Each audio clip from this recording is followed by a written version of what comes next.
And then when I was 19, I committed my life to Jesus Christ. My life was going really bad for a while, and I just really knew I needed God. I was really empty on the inside. I was just getting really confused in my mind about a lot of things. And I could tell the whole story, but the short story is that I committed my life to Him at 19, and that's when I came out to back to California to go to a Christian college. Okay. And then got in that music group after that, and Saw history from there. Okay, so 19, you committed your life, right? Yeah. What was the difference waking up knowing that you're now, committing your life to Christ than before that? I was doing a lot of partying. I was, we were drinking on the weekends for all through high school, smoking a lot of weed and messing around, things that I don't agree with now. You're living life being a young man. And then after that, I stopped those activities, and I most importantly, I just felt in my heart that from now on, my life is going to be with God, because I really needed the relationship with God. I knew another thing that was happening just before I became a Christian was my dearest buddy. He was my cousin. We were the best friends. He moved away to a different city, and so I lost him after having almost every day with him for 4 years. Oh, wow. And so it was really devastating to me to lose him. And so that was one of the reasons I had that emptiness. But knowing and realizing the love of Jesus is a real thing, that He's a real person, and that I can know Him, and He loves me enough to want to know me and to love me, that's everything to me. That changed my mind and I wanted to have that purpose and that hope in my life. Okay. Did you look for Jesus, or do you feel like no, like He sought me out? Okay. Yeah, this part of the story is that I was not looking for Jesus at all. But one of the pastors in town found out about me, and for some reason he asked his youth group, who some people is that he could talk to Jesus about. Somehow my name came up, and I was teaching guitar lessons at the local music store, and he signed up for guitar lessons just to meet me. Oh, wow. And then later, and he would visit my gigs when I played music, and he would just kind of let me know he's there as a pastor. He didn't really preach to me at all. He just did that. And then later on, a year later, my mom got cancer, and he met her on a separate deal, and really impressed her with the love of God. And so she started going to his church, and then that's right when this happened to me, when my cousin left and I committed my life to Jesus. Oh, wow. So he sought me out. I didn't. I wasn't looking for it, except for the fact that I was really hurting inside. So what if you never would have found Him? How do you think your life would be now? Do you continue what you're doing, partying? Probably. Right? Probably I would still walk around with a lot of emptiness and just feeling lonely and needing some purpose that I don't have, and I would feel purposeless and hopeless. Okay. But I don't now. No, Okay. Yeah. So you say your brother's still around, right?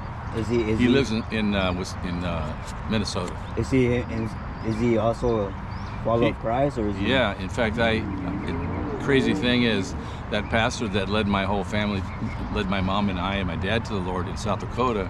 He moved out to Southern California when I was at college, and my brother was in Southern California, so I invited my brother to his church, the same pastor in a different state, and my brother committed his life to Christ then too. So it was really cool for us to have that commonality. And it was a very emotional moment when he did that, because I felt God was telling me that I had to forgive him for everything, and I did. And in great tears, I forgave him, and was really happy for him that God was forgiving him. So you weren't raised religious, right? I was, actually. I went to a kind of a normal church, nothing really preachy or anything, just kind of go to church, listen to the organ music, and leave, and it didn't really get me there, but it was a good foundation for me to understand that there was a God. God. No, yeah. I think it's good for everyone, right? Oh yeah, I think so. Well, like you say, what other purpose or hope can you have better than knowing that God, the creator of the universe, really knows you and really loves you? I think that's about the best thing if you really think about it. Yeah. So can we get into Genesis a little bit? Sure. So I think one of the first thing is the talking serpent, right? Talking snake. Okay. So how do you? I mean, that's kind of, if you think about it, it sounds a little mythical, right? I mean, I never seen a talking. How do you? Do you think that it was an analogy, or do you think it was really what happened? I don't think it matters. What matters in the Bible, I've been studying the Bible for 40 years. Yeah. And in the Bible, there's both analogy, yes, and stories, and there's also history, which is actually documented things of what happened. Oh, yeah. And there's also poetry. So you have to ask the Bible, what are you talking? How are you talking? Are you talking in poetry now? Are you talking in analogy? Are you talking in real? Yeah. And Genesis actually is both. It whether or not it was a real snake talking or an angel, a spirit angel that was talking through a snake, probably that's what it was. It was probably because snakes don't talk, right? Yeah. So the most important thing is, what does it mean? When you ask questions about the Bible, it's okay to ask questions about specific problems that you can't understand. Yeah. It's okay, but always come up in the end with, what does God mean by this for me? What does it really mean? It isn't so much, the idea of the flood. Some people don't like that idea that could happen. Yeah. Well, according to the history, it actually happened, and there's actually other history outside of the Bible, other documented history that can show evidence that it did happen. Yeah. But archaeology and stuff like that. Yeah. But that isn't really the most important thing. Most important thing is, in the snake, is that he represents the devil. Yeah. And he's tempting the first people on earth, Adam and Eve, to distrust God, their maker, their father. It's almost like another analogy with modern times. It's like, Captain Hook, Peter Pan. Yeah. He's taking the boys, the lost boys, and he's saying, hey, your dad and your mom, they don't care for you, I'm your dad now, and they kind of go for it. Yeah. And he's an evil man. That's like that. That's what the devil did to try to separate us from our Father. Deceiver. He's a deceiver. That's what Satan means, is deceiver. Okay. I also want to talk about the flood. Yeah, but you pretty much already laid it out, right? Yep. So I think what I got from you is pretty much, it's what you believe, right? So it's not what you think, it's not what the next man thinks, it's what each person understands from it, right? It's what it says. It's what he intended it to say. And so you have to read it with an open mind, listening in prayer to God, who can talk to you through the words of the Bible, and let him interpret it for you. According to the Bible itself, the Bible was written by the Holy Spirit of God through about 40 men. Yes. Prophets that knew God really close, that could hear his voice, yes. And they just took it down or had somebody else take it down. And so if the Bible was written by the Spirit of God, then he's like the author of the book. The best way to understand and interpret it is by knowing the Spirit of God and asking him to help you while you read. That's how you can interpret the Bible the best. Yes. Okay. God made everything. Everything. He made the laws of nature. He made gravity. He made all of the physics properties. He made everything. If you make something, then you have the right to change it, because you can make something else that's different than that. Yeah. So if God can create the laws of nature like gravity, then he can break them just as easy as that. If I build a sculpture and it looks like a certain person and I want to change it, I'll just change it. Yeah. Well, somebody might say, you can't, because it's what it originally was. Well, I'm the maker. Yeah. He's got a lot more authority and right than we give him to do what he wants to do. So he has, in other words, God is spirit, this world, universe, is matter and energy, Yes. plus people, which have spirit in them. But God made everything. That means he's not everything. He's separate from everything. I'm not, if I make a sculpture, I'm not the sculpture, but I made it. I put myself into it, but it's not me. God is not nature. He has the ability, because he's outside of nature, to change anything about it, because he's outside of it. He created matter, energy, and time, and space. So therefore, he is not matter, energy, time, or space. He is something much greater and more beyond it. So it's no problem for him to change anything. He could speak right now and everything would disappear to be nothing. So anything that you see in the Bible that looks miraculous, that's far-fetched, that's because we're comparing it to our own understanding of God's laws, of science. But we must admit that he's beyond it. He's beyond that. Okay. In science was first made by the mind of first made by God, because he thought of every idea before he made the brain. He made brains, he made people, and so he thought of everything ahead of time. But science is not so much is not so much creating things or causing things, is it's discovering things that God's already given us. So there's nothing wrong with science. I have no problem with science. I love science. To me, it's worship, because science tells me so many things that I didn't know that God has done. It's just amazing, and I could talk a long time about that. But science is not opposed to God. God created science by creating man and letting him discover all the things that he has done. Getting back to the Big Bang, what you're saying is there's a potential conflict between the cause of everything. Where did everything come from? Okay, you're saying that religious people say that God caused it, and scientists say that it just blew up and became. Okay, so there's two things I'll say about that. First of all, the Big Bang is not really very off from the Bible. The Bible says in Genesis that God spoke and it happened. That sounds like instant, right? Well, the Big Bang is instant. And then the idea that the Big Bang revealed, this is just only a few decades old, all of science before recently, they thought that all matter and energy was eternal, was always been here.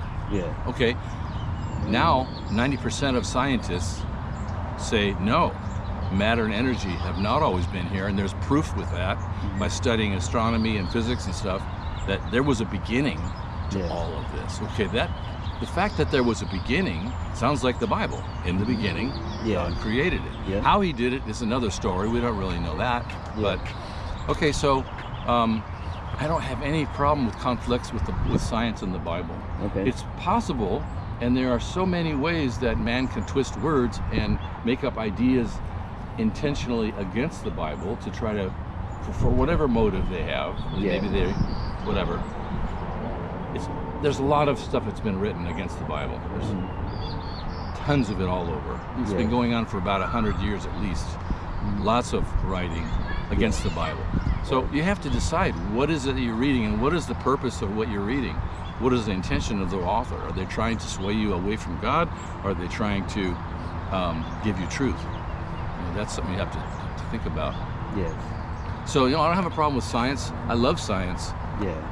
Okay. So Darwin, the inventor of evolution, most people don't know this, but when he looked in a microscope to see what things are all about, the living cell, you know what he saw? A little blob of jelly. He didn't see any detail of what's inside that cell. You and I have over 30 trillion cells in our body. Now we know through DNA and electron microscopes that there is an enormous amount of intelligence in every little cell we have in our body. We don't even know about it. They know now that even just one cell in your body is like a little factory with instructions, a blueprint, And the blueprint of destruction is called DNA. DNA has been studied, and now they know that there is intelligence in every cell. So, unfortunately, Charles Darwin never knew any of that. I think that, in fact, Charles Darwin made a statement, and I'll try to quote it. He said that if there ever becomes an organism that we could discover that doesn't come to existence by natural selection, mutations, non-intelligent means, if there's ever something that comes into existence, then my theory is no good. He actually said that. Guess what? It happened. Study DNA and you'll find God, because there's intelligence in every cell. So you have to ask the question to anybody, an atheist or an evolutionist, where did that intelligence come from? Does intelligence come from waiting a million years with a bunch of stuff, matter, and a lightning bolt hits it, and does it create intelligence? No, it doesn't. Intelligence always comes from a mind. So there is a large group of philosophers that are called intelligent design. And they say, they may not be Christians, but they say everything is telling us that there was an intelligent mind that created everything. And that just makes sense with the Bible. Okay. So the Bible, there's a lot, it mentions a lot about wickedness, right? Oh yeah, all the time.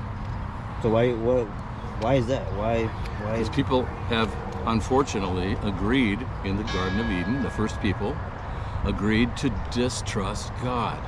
Well, God was their life source, their power, their reason to live. Their relationship with God was, they said, and we don't want that. We want to think for ourselves and be independent from that. We think that's going to control us and take over, and he's hiding something from us that we can't be smart. We chose to be separate from God. Yeah. Okay? So that changed everything that mankind was supposed to be. It says that mankind was made in the image of God. We were like God, and we still are to some degree, but we have been corrupted. The Bible says that when it tells Adam and Eve, if you eat of the bad fruit that I'm telling you, don't eat of it because it'll corrupt you, you will die that day you eat it. Yes. Okay, so what actually happened was they ate of it, they didn't die. They lived another 900 and some years. Yeah. Okay? That's What happened? Well, the Bible tells us that we as people are made up of three things: spirit, soul, and body. This is my body. My soul is my thinking, my emotions, and my choosing. It's the inside stuff that I'm aware of. And then there's another thing that we don't know much about because it died in the garden. It's called the spirit. The spirit is deeper. It's the true self, the true life that God breathed into us. That's what died when Adam and Eve took of the fruit. So everyone who is born with a body and a soul, but their spirit inside is inactive. And that's the place inside of us that relates to God. God speaks directly to our spirit. And we can't hear him unless we know him and we get alive by him. So later on in the New Testament, it talks about Jesus coming, giving us his spirit, making us alive, being born again in the spirit so that we can know God. But the original story of evil is we chose it. Yeah. We didn't have to. We chose it, and that corrupted the entire humanity. And so there's been two major forces throughout thousands and thousands of years of human history. Mankind being selfish and greedy and all the stuff you know about, and we all have it. Plus the power of the devil being allowed to run crazy on the earth and do all kinds of things to tempt people to make them worse. So those two things have been happening throughout the entire earth forever, since it started. So that's been the main problem that God has got a plan for to fix. Yeah. But you're right. It's obvious that there's a lot of evil. Yeah. So the devil, are you scared of that guy or? I used to be. Okay. Because I used to have mental images of him, fear, and really strong demonic torment. But I realized when I read the Bible that Jesus is far more strong than that. He just speaks and says, "Get out, devil." And he runs. He's afraid of the devil. He's afraid of Jesus. So once you get close to Jesus, you don't have to be afraid of the devil at all. Just don't do what he says. Because when you do what he says, you're going away from Jesus, and you're going into his territory. All right. So let's say someone that's atheist or maybe what they call it, satanic. Can they come to God but also remain atheist or satanic? Can they have? Are you saying can an atheist come to God? Yeah. Of course. Okay. Horrible people can come to God. If you look at the person who wrote over half of the New Testament, the Apostle Paul, he was killing Christians before he became one. So he's like the worst you can get. Of course, Jesus came to save sinners, not righteous people that think they're righteous. Okay. Okay, let's get in. So Matthew, Mark, Luke, and John. Why are they so important to the Bible? They're called the gospel? And there's, in our language, that's simply the story of Jesus on the earth for his whole life. But most importantly, his last 3 years of his ministry, telling all the things that he spoke, all the things that he did, telling us about the cross and the resurrection, which are the most important things in the whole Bible. Okay. So I think if I'm not mistaken, John's one of the most verses I hear, right? I hear a lot of John 3:16, John. Yeah. You know what I mean? Why do you think John's so brought up? Or is he? Okay, so the four writers of the Gospels, Matthew, Mark, Luke, and John. Yes. Matthew, Mark, and Luke, their take on the whole thing is almost the same. Their take is because of writing down the things that he said or the things that he did, and John was the closest disciple to Jesus. You could think that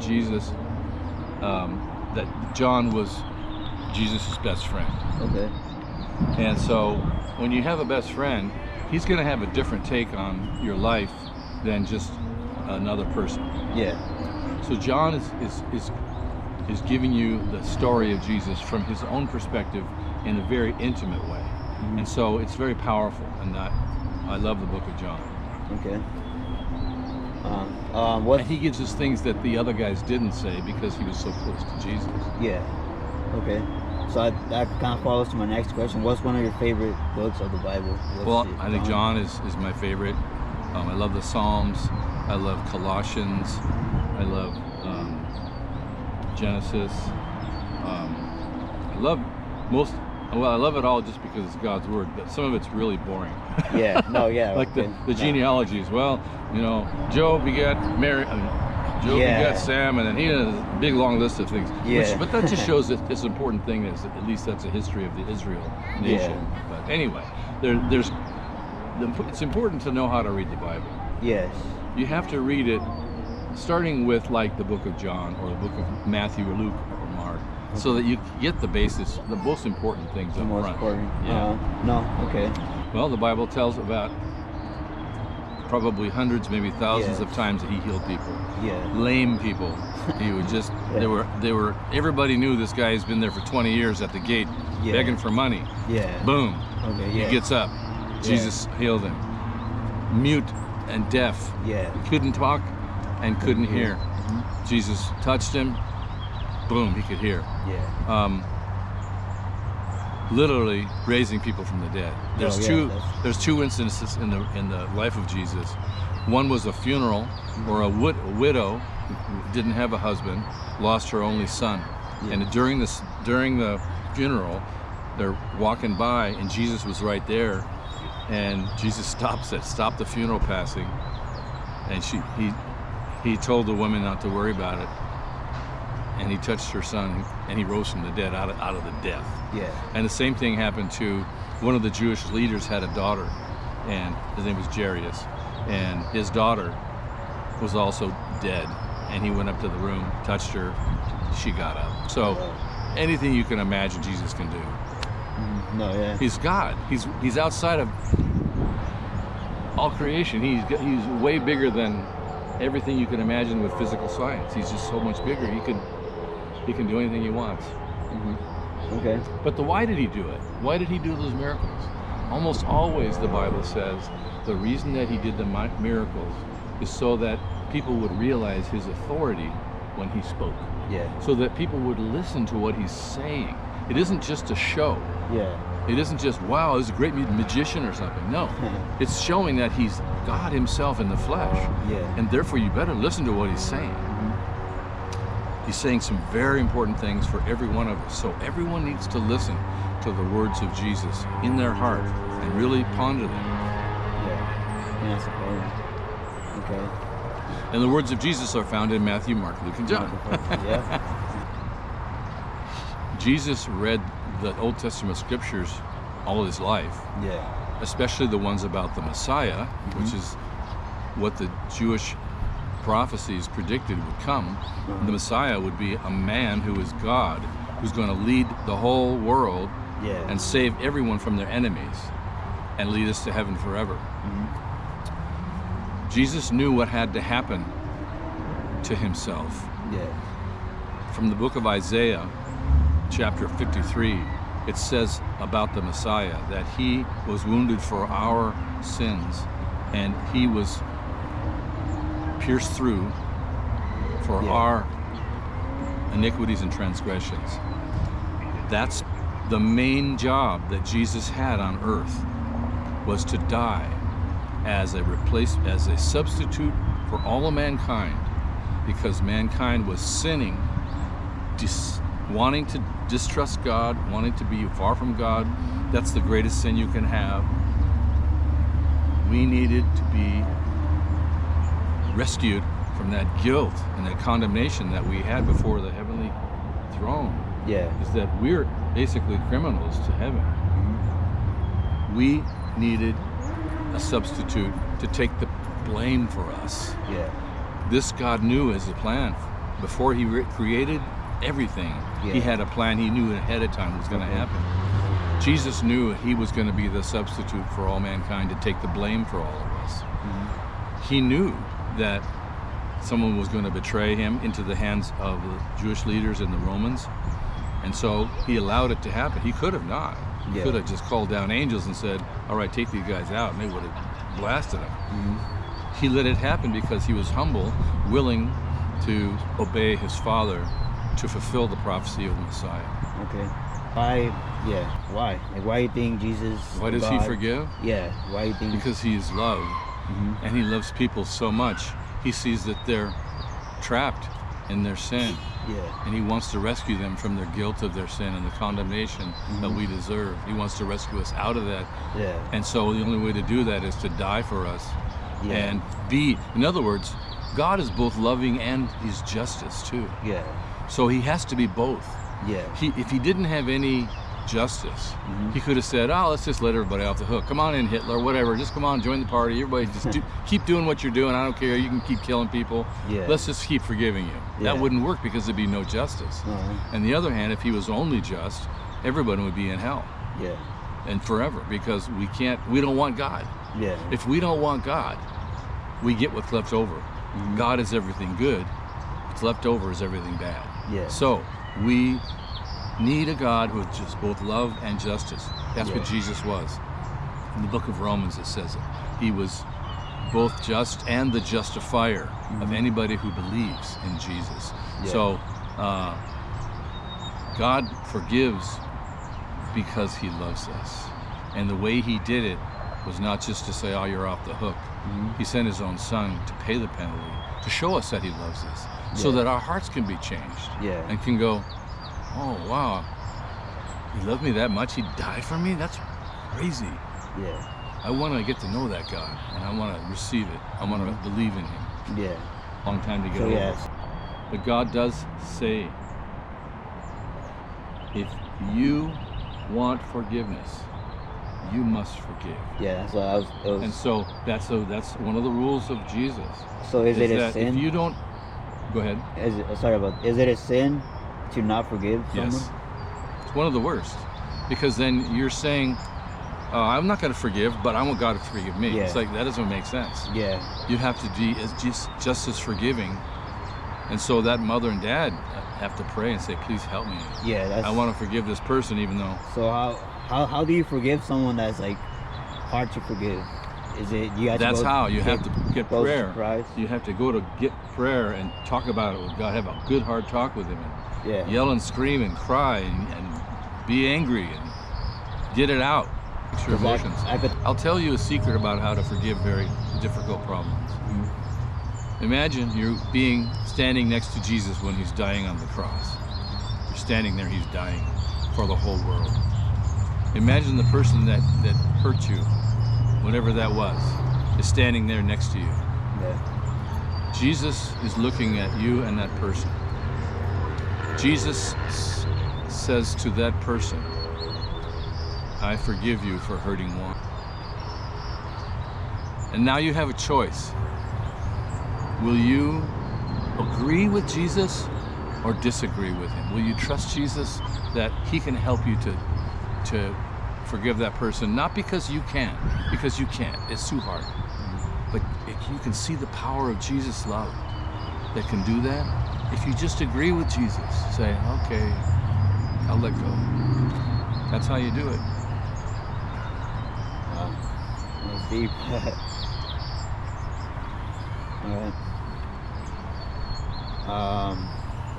Yeah, so sticking with the Bible, so the last chapter, right, the last book, Revelation, I think that's like just like Genesis, right? It's like, I think it's real known. Yeah. So first book and the last book. Yeah. So Revelation, I've been hearing since a kid, is the mark of the beast, right? Mm-hmm. That's one little part of it. Yeah. Mm-hmm. So what I hear is you get a chip somewhere in your arm or something, and then could be. That's like everyone has to get it, right? Everyone has to. If you want to eat. Yeah. If you want to live in the world system, that will be of the devil at that time. Mm-hmm. The Antichrist will be in charge of the whole world, and the economic system will be his.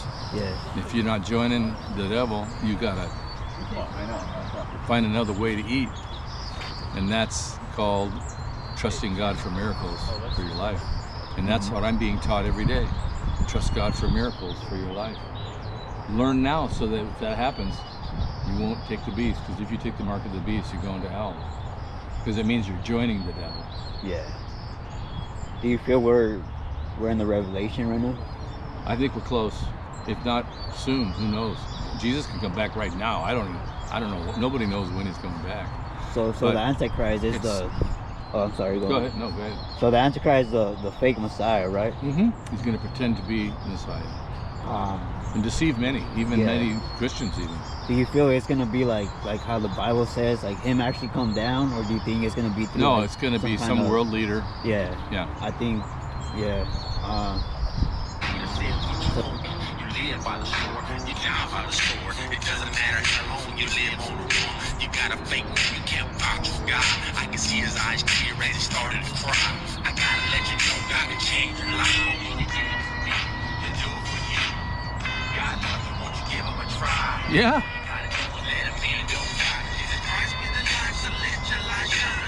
Yeah, this is all Bible stuff.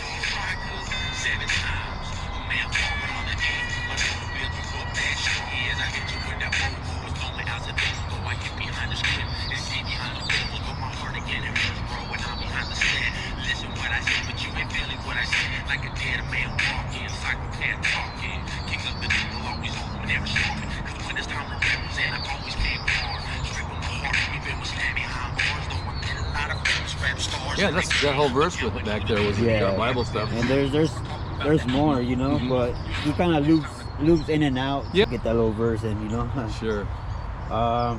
So holidays like Halloween and stuff, mm-hmm. right? Christians don't really celebrate. Everybody's different about that. Yeah. You know, it depends on what's going on.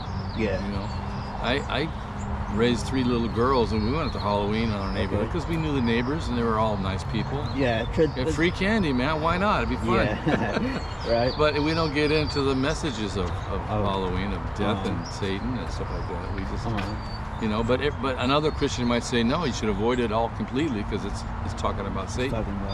So everybody's different on that. That's not really a big issue for me. No. So I love Christmas. Yeah. I know that Santa is not real. Yeah. I know that. Come on, don't. You know, it's okay, but there was a real Santa. His name was. I'm forgetting his name. Saint Nick. Nicholas, right? Saint Nicholas. He was a great man. Yeah. Yeah, but you know. He wasn't living on the North Pole. Right? No. So anyway, yeah, it's still New York. Yeah. New York started that. Okay. Yeah. Because they wanted to make a lot of money on it. Oh yeah. Yeah. Oh yeah. Shit. not shit. Not from my family, but you know. So Christmas. Was that the birth of baby Jesus? And that's what it was. It wasn't about Santa Claus. So without Jesus being born, there would be no Christmas. Christmas means the word Christ is in there. Yeah. So some Christians actually say otherwise, that because it's not really in the Bible, right? When he was born. Oh yeah, it's really? right there at the beginning of Matthew. The whole story about Mary, you know, the Virgin Mary. Yeah. And but it doesn't really specify the months, right? It doesn't. As far as what the date is. Yeah. See, these are not important things to worry about. Yeah. Don't worry about if it's the 25th or January 3rd or whatever. Who cares? Don't go there. Yeah. No. Go to the important stuff. Yeah. No. Yeah. Yeah. Well, I was just saying, as in the holidays, right? As the religion Christians don't, you know, they say they don't. Yeah. Everybody's got a different take on what to do. Yeah. And actually, like being raised, like,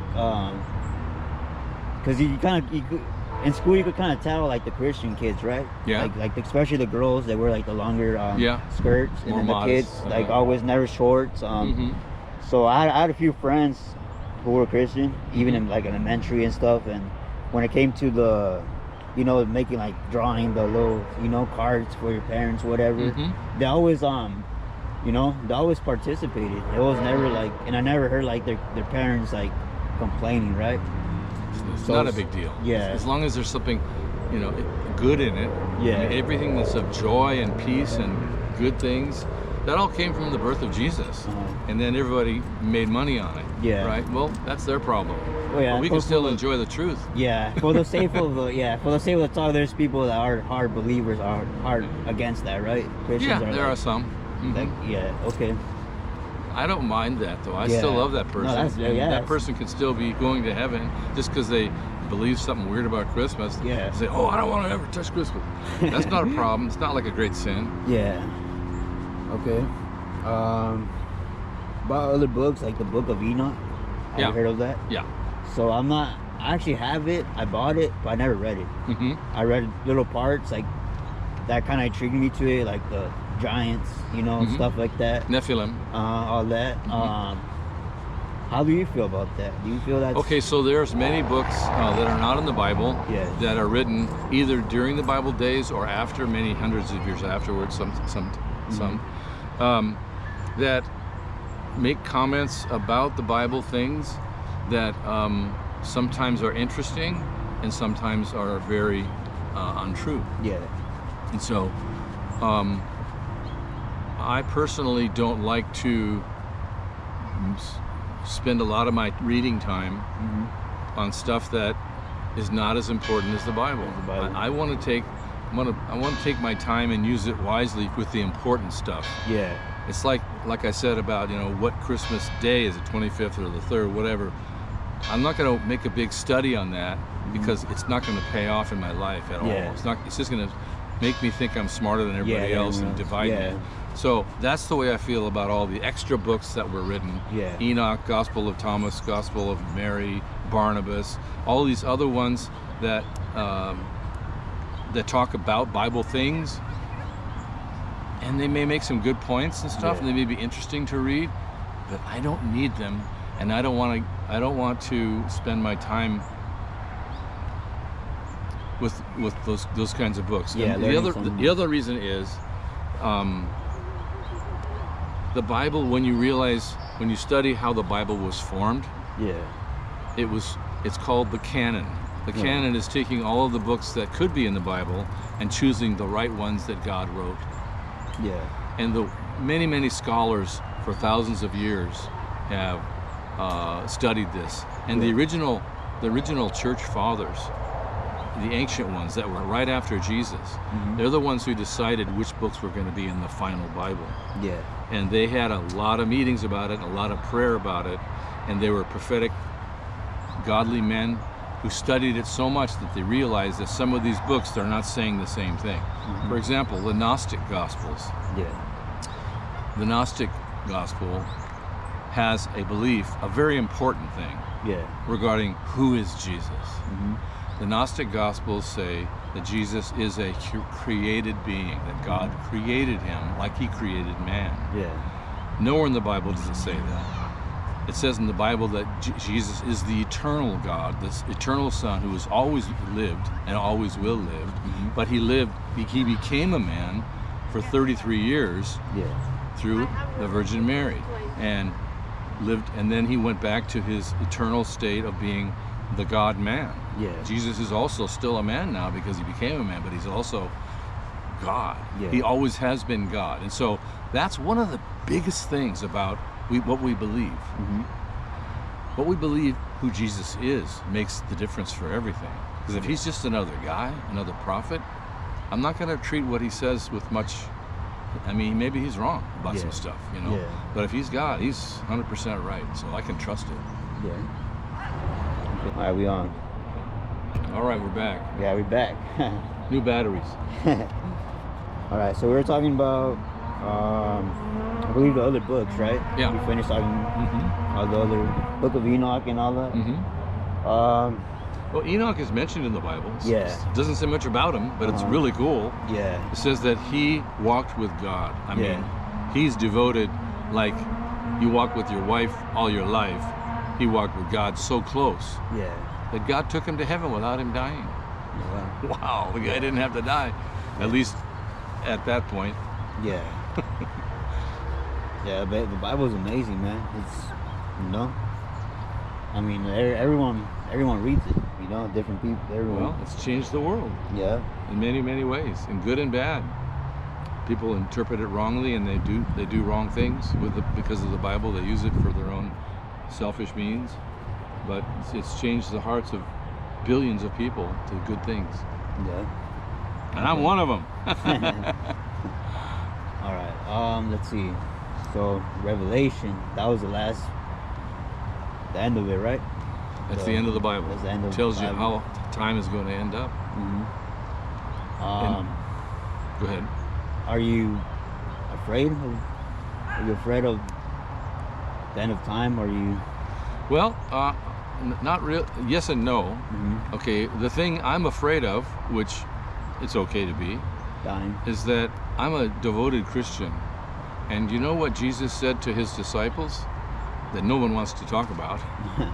Is that in the same way that they persecuted Jesus, evil people will persecute Christians. Not everyone's going to die a martyr's death, but some people will. And I don't want to be one of those. But you know what? So that's a genuine concern of mine.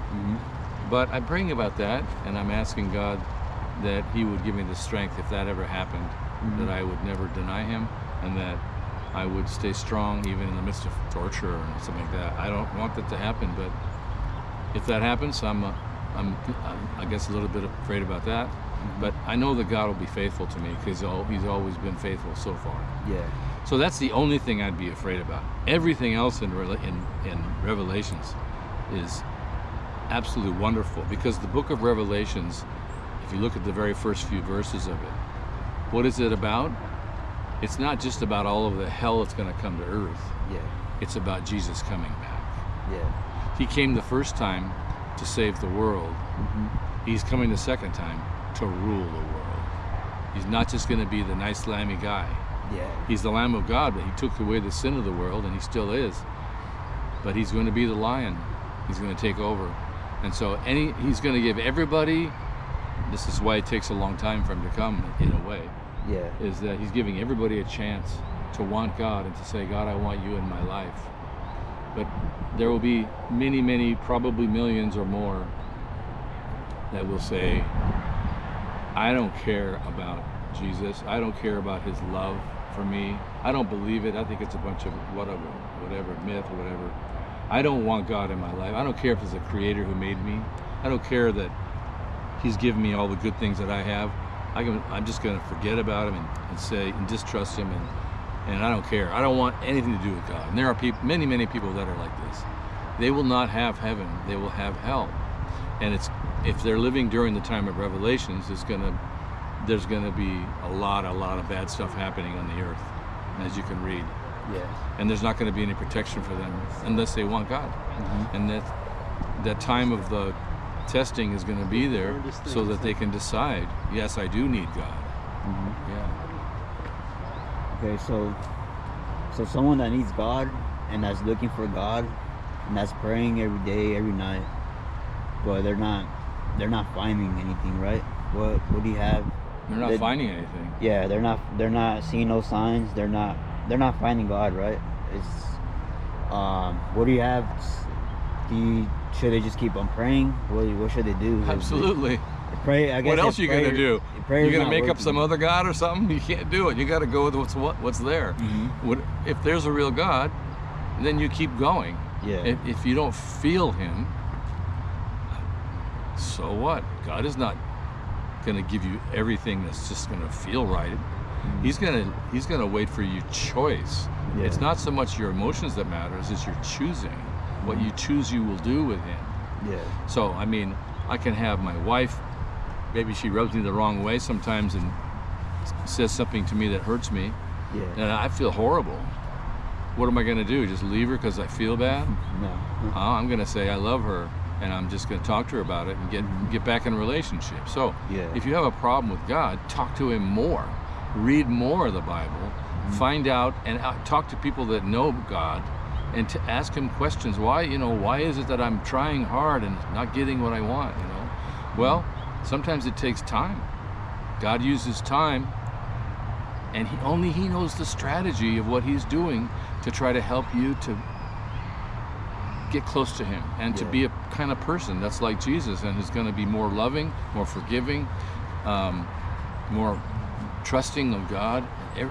That's all he wants on earth. He just wants a bunch of children that love him and trust him and love each other. That's all he wants. And if we don't want to do that, we're going to miss out. But if we want that, the more close, it says in the Bible this, if you draw close to God, I'll talk to the camera this time. Yeah. If you draw close to God, he will draw close to you, guaranteed. There's the answer to your question.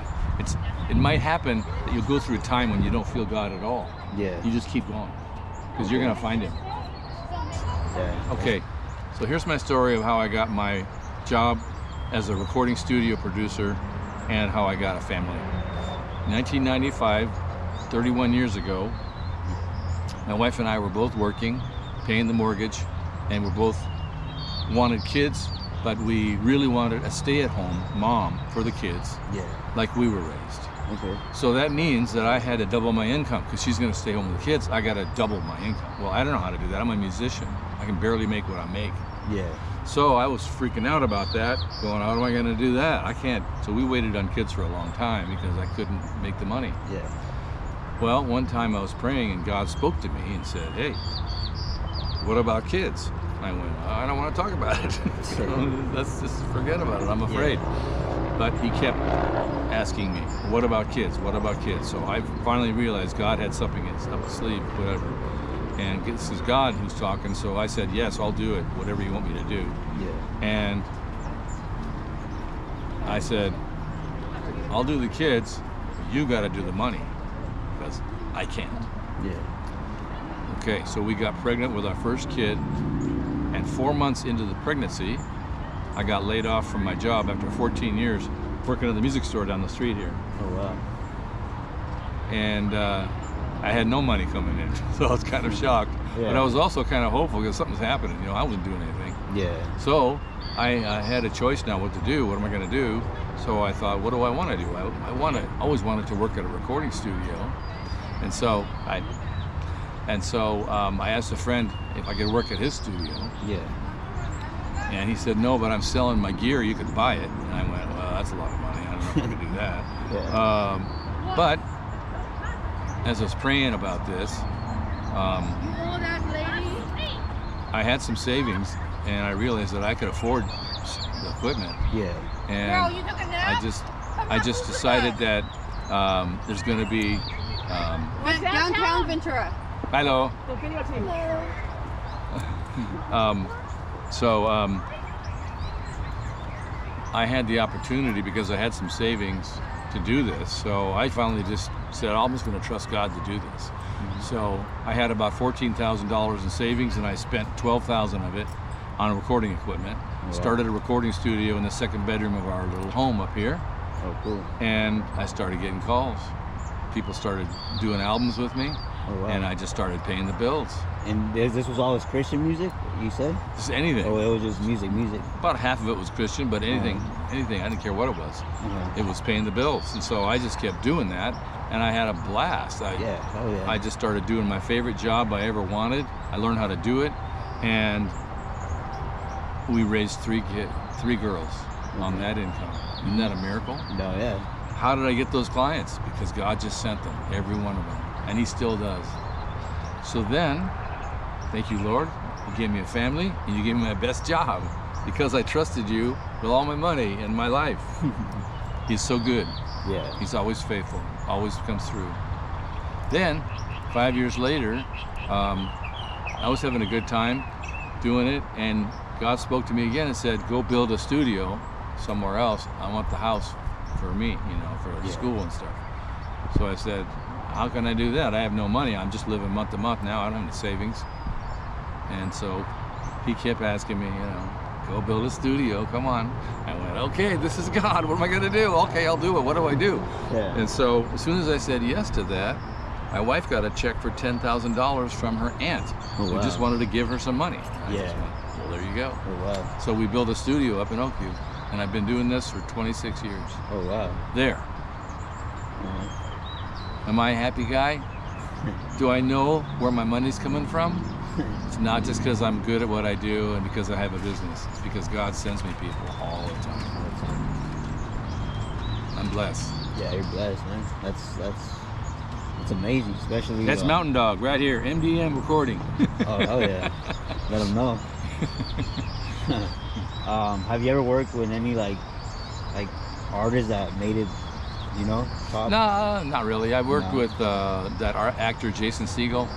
He's in, he's been in several TV series that are famous. Yeah. He did an audio book with me. I haven't made anybody famous, no. Just I like working with locals, that singer-songwriters and bands that they just have a love for it. I love doing it. What was the difference doing it back then and now? Like studio-wise, do you have studios? There's was it the Mixer? Mm-hmm. Am I right? Mm-hmm. You said the 90s when you started, right? Mm-hmm. So that was still CDs, what's it called? Still doing CDs. Yeah. Mm-hmm. So when did you notice when the media came into place, right? When CDs went away? Yeah. So pretty much. That just happened just a year or two ago, pretty much. My clients, almost none of them they don't want CDs anymore because nobody plays them. Yeah. They don't make them anymore in the cars and the computers. So. Yeah. So that's a whole different thing that happened. Yeah. The technology changes. I mean, look at poor Kodak. Yeah. Film people that making cameras and processing film. What happened? Well, now everybody's got a phone in their pocket. Yeah. They don't need it anymore. So what happened to Kodak? I don't know. They had to do something different. Yeah. We have to kind of roll with the technology. So I did. I followed the technology when it changed, and now I can make MP3s and waves for people and help them get online and get on YouTube and Spotify and stuff like that. So when YouTube came around, probably late 2005, I think, 2010, around. I don't know right? when it started. Yeah. So, but did you right away? Did you use it for your benefit? Did that help you out? Slowly. Slowly I got into it. Yeah. We did CDs for quite a while. Yeah. Until I don't know about 3, 4, 5 years ago, something like that. Yeah. Still doing CDs. Oh wow. No, yeah. Some people wanted them. No, Vocal, yeah. I also want a CD, you know. Yeah. But so you say you never worked with no artists that made it out, right? Not really big names, no. No. I mean, there's a few famous actors, Yeah. like that guy, Jason Segel, Terrence Stamp, Bill Paxton, his son James. There's a big list of people I could throw, but they were just doing things like voiceovers for movies or commercials, or they weren't making like hits or anything. Yeah. I didn't do anything like that. Is it always local? Have you ever worked with someone out of state, out of maybe the East Coast? I have or? a couple clients that are out of state that drive here because they want to use me. Yeah. Okay. So you say you're open to work with anyone, right? Anybody. You ever thought of getting some rappers up in the studio? I'll get rappers in, sure. Yeah. Have you ever thought of using like Instagram right now as a? I don't really know Instagram very well. My daughters do that a lot. Yeah, because it helps as a. Yeah. What's it called? What do you say? It's kind of like a. Oh man, what's the word for that?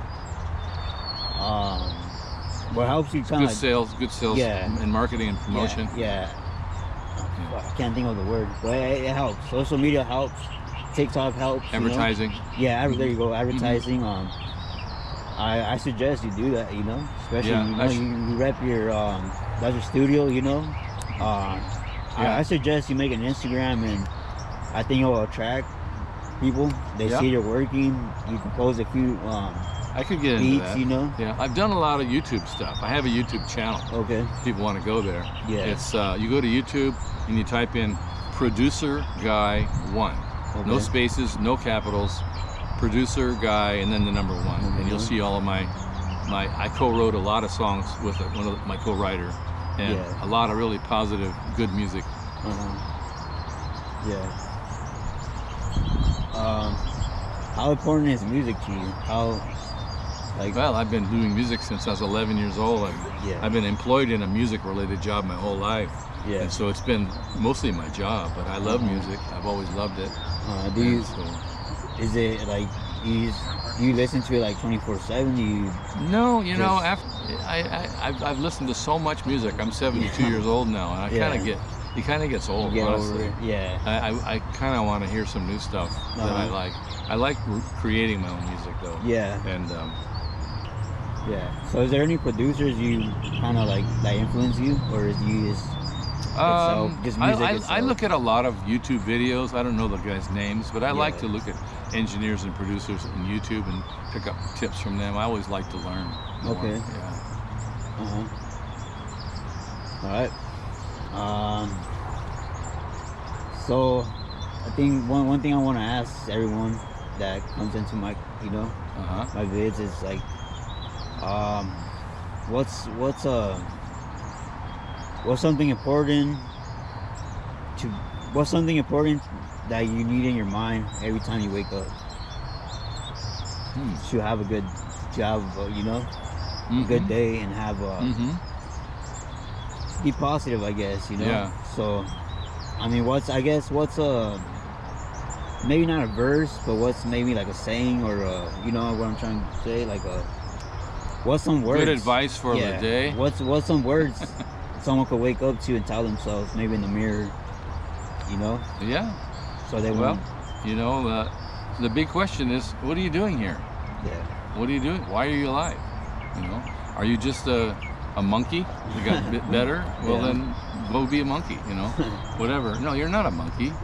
You are a human being made in the image of God. So look in the mirror. You got to ask yourself, well, who are you?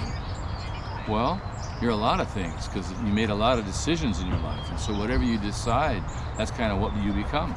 Yeah. You can become a really good person, or you can become a really bad person, and everybody has both. Everybody has both. Mm-hmm. So, as far as advice for the morning, I think that the word hope comes into my mind. Find hope, because there's so much darkness in the world every day. The media and the news, it's just all so negative. Everything is negative. And especially since COVID, I've seen this world change so horribly. Yeah. There used to be, division between political parties before COVID. But now it's like a war. It's like a civil war, social civil war and both parties think the other one is so evil and they hate them and they write books about how horrible they are. And they just hate each other and they're angry because of a lot of reasons. Well, guess where all that came from? The devil. The devil's trying to divide people from loving one another. Jesus said the number one thing that God wants us to do is to love God with everything we got. And number two, love each other like we love ourselves. Mm-hmm. Well, the devil says just the opposite. Get away from God. You don't need him. Just be your own thing. You can do it yourself. And and everybody around you, they're just against you. Blast them. Say bad things about them. Talk gossip about them. So you get to choose which one of those you want. I would say go with the positive. Go with the God who loves you and wants to give you hope. God has given us so much hope in the Bible. Literally, the greatest hope is being able to go to heaven when you die. You haven't talked about that one. I think that's about the biggest thing you should talk about. Yeah. How do you know? How do you know you're going to go to heaven? Or how do you get to heaven, right? You want to talk about that? Yeah. Okay, so let me talk about that a little bit, because that's a big one. Yeah. Okay, so none of us can get to heaven on our own. Jesus was asked by a rich man once, how do I get to heaven? What do I do? He says, well, follow the laws of Moses, love God with everything you got. Mm-hmm. Do this, do that. And the guy said, I've done all that, and so he said, no, you got one more thing you got to do. You got to give up all your money and give it to the poor and follow me. Now that isn't Jesus' answer to how to get to heaven, but it was for that guy, because he was loving his money so much that he didn't think he needed God that much. Well, the disciples heard about this, and they were asking him, Jesus, if even a rich man can't get to heaven, how can we get to heaven? He goes, you know what Jesus says? It's impossible for man to get to heaven, but with God, all things are possible. So our hope to get to heaven has nothing to do with what we do. It's nothing to do with what we are, how much money we have, or what we do, how good we are, and give to charity and do good things. That's all good stuff, but it's never going to get us to heaven. Why? Because heaven is a perfect place. If you wanted to start a utopia, perfect place, and it's going to last forever, and you have one person that's going to mess it up, it's going to mess up the whole thing again. It's going to start all over with Adam and Eve. Yeah. So he's got to have perfect people. That's why it's impossible for us to get to heaven. Yeah. Well, then how can you get to heaven? Jesus says, if you believe in me, you trust in me, Jesus, I will take you there. So really, the bottom line is, for all us smart people, it's not so much what you know, it's who you know. Mm-hmm. It's how you get in by knowing who's at the gate there. Yeah. And that's Jesus, who's the King of Heaven. If you know the King of Heaven, and if you have given your life to him by trusting him and saying, yes, I trust that you do love me, and you knew me, and you want good for me, and you died on the cross for me, and you said that forgives me from all my sin. Wow, I'll take it. Yes, I'll take it. And then tell me what to do, Jesus. I'll follow whatever you want because I trust you. You are going to heaven. Absolutely. If you have that heart in you, it's real. You're definitely guaranteed to go to heaven forever and have paradise and the most beautiful thing you could ever imagine forever and ever and ever. Now that's important, especially since there's another option. For those people that hear the good news like I'm telling, and they say, I don't need that.